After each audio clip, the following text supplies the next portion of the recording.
எத்தனை முறை இரட்டை இலை சின்னத்திற்காக நாம் வழக்குகளை தொடுப்போம். வேற எந்த கட்சிக்கும் இது போன்ற ஒரு நிலைமை ஏற்பட்டதில்லை. இந்த கட்சியில இருந்து இந்த கட்சியில அமைச்சராகி இந்த கட்சியில பல கட்சி பொறுப்புகளை பெற்று ஏன் கனவும் நினைக்க முடியாத 3 முறை முதலமைச்சர் பதவியில் பெற்று இன்னைக்கு அதே இரட்டை இலை சின்னத்தை நான் முடக்குவேன் என்று சொல்லுவார் என்று சொன்னார். அவர் நாக்கு ஒற்றை நாக்கா அல்லது அது பித்தலாட்ட நாக்கா என்பதுதான் இன்னைக்கு அண்ணா திராவிட முன்னேற்ற கழக தொண்டர்களுடைய இன்னைக்கு கேள்வியாக இருக்கிறது. நீங்களே திருப்பி சொல்லுங்கள், நியாயத்தை சொல்லுங்கள். அம்மா உயிரை கொடுத்து உருவாக்கிய அரசு, நாங்கள் அமைச்சராக இருக்கிறோம், மணிகண்டன் போன்றவர்கள் அமைச்சராக இருக்கிறார். அப்போது அங்கே நம்பிக்கை தீர்மானம் கோருகிற ஒரு சூழ்நிலை எதிர்கட்சியால் கொண்டு வரப்படுகிற போது இரட்டையிலே வெற்றி பெற்றவர்கள் ஓபிஎஸ் அவருடைய தலைமையிலே, நான் இதை மிகப்படுத்தி சொல்லவில்லை, சத்தியம் செய்து சொல்லுவேன், அம்மா உயிரை கொடுத்து உருவாக்கிய அரசு கலைந்து போக வேண்டும் என்று அன்றைக்கு எதிர்த்து வாக்களித்தார்கள். ஆனால் அம்மாவுடைய அரசை காப்பாற்றியது அம்மாவின் ஆன்மா எடப்பாடியார் முதலமைச்சராக தொடர்பாக வந்தார். அதற்கு பிறகு என்ன நடந்தது?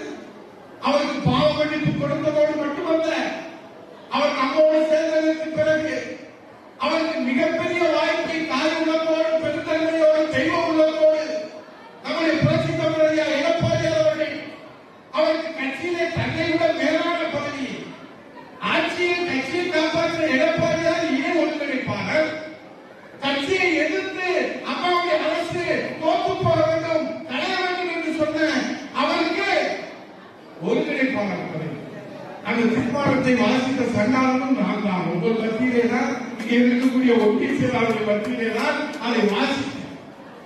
அப்படிப்பட்ட கட்சி பதவியும் அவருக்கு கொடுத்ததோடு மட்டுமல்லாமல் முதலமைச்சருக்கு இணையாக துணை முதலமைச்சர் பதவி, முக்கியமான துறையாக இருக்கிற ஹவுசிங் போர்டு வீட்டு வசதி வாரிய பதவி, தாயுள்ளத்தோடு எடப்பாடி அவர்கள் அவரை அரவணைத்தார்கள்.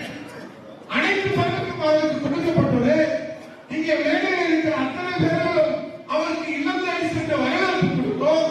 அவர் வந்தால் மணிக்கணக்கில் காத்திருந்து இந்த கொடிகட்டுகிற தொண்டன் இந்த இயக்கத்தை காப்பாற்றுவதற்காக, அம்மாவுக்கு பிறகு இந்த கட்சியை காப்பாற்றுவதற்காக இந்த அவதார புருஷன் வந்திருக்கிறார் என்று சொல்லி நம்பி நம்பி நம்பி நம்பி இன்னைக்கு நாம் நடுத்தருவிலே நிறுத்த வேண்டும் என்று நினைத்தவர் இன்றைக்கு நடுத்தருவிலே சிங்கம் இல்லாமல், வேஷ்டி இல்லாமல், கட்சி இல்லாமல், அடையாளம் இல்லாமல், முகவரி இல்லாமல்.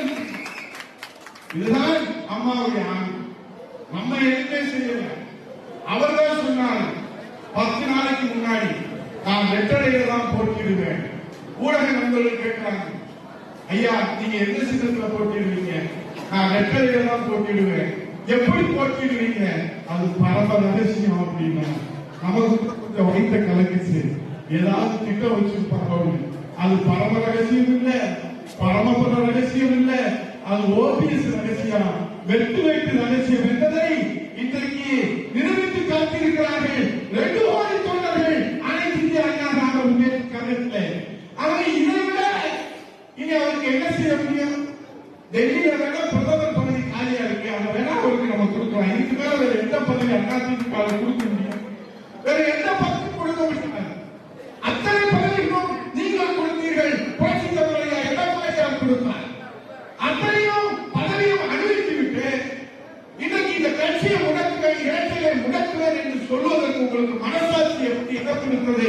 இந்த அண்ணா திராவிட முன்னேற்ற கழக தொண்டன் சொத்தை விட்டு, குடும்பத்தை விட்டு, பிள்ளை குட்டிகளை விட்டு, தன் வீட்டினுடைய எதிர்காலத்தை அடமான விட்டு அத்தனையும் தொலைத்து விட்டு என் கட்சியாக முக்கியம், என் புரட்சி தலைவராக முக்கியம், என் அம்மாவாக முக்கியம், எனக்கு இரட்டை இலையாக முக்கியம் என்று உழைத்துக் கொண்டிருக்கிறாரே, இந்த தொண்டனுடைய உணர்வை நீங்கள் காலில் தூக்கி விரித்த காரணத்தினால் இன்றைக்கு அனாதையாக ஆதரவற்றவராக உங்களை வீழ்த்துவதற்கு இதோ பெருமாள் அவதாரம் எடுத்து வந்திருக்கிறார். அவர்தான் ஜெயம் பெருமாள் என்கிற இந்த பெருமாள் தான் உங்களை வீழ்த்துவதற்காக இங்கே அவதாரம் எடுத்து உங்கள் மத்தியில் இருக்கிறார்.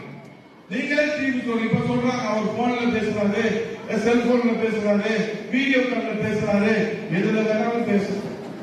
பேச வேண்டிய நேரத்துல நீங்க மௌன சாமியாக இருந்துட்டு இப்ப எங்ககிட்ட பேசி என்ன ஆக போகுது, தொண்டர்கிட்ட பேசி என்ன ஆக போகுது?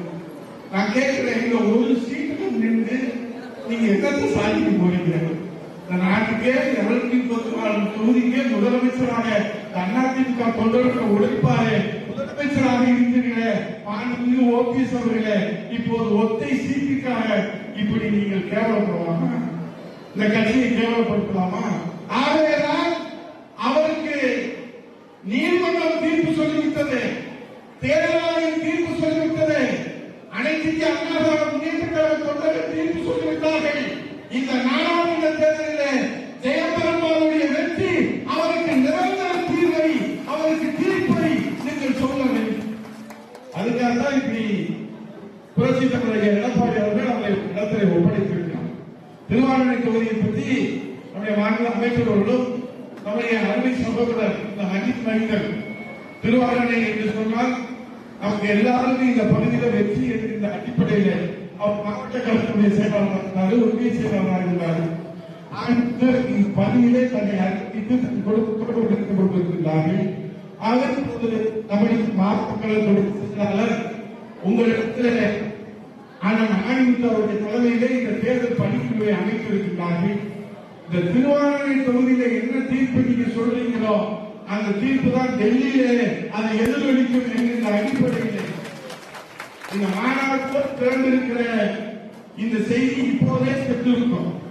இப்ப பாருங்க, அவருக்கு பெரிய யோகம் ஜெயபெருமானுக்கு.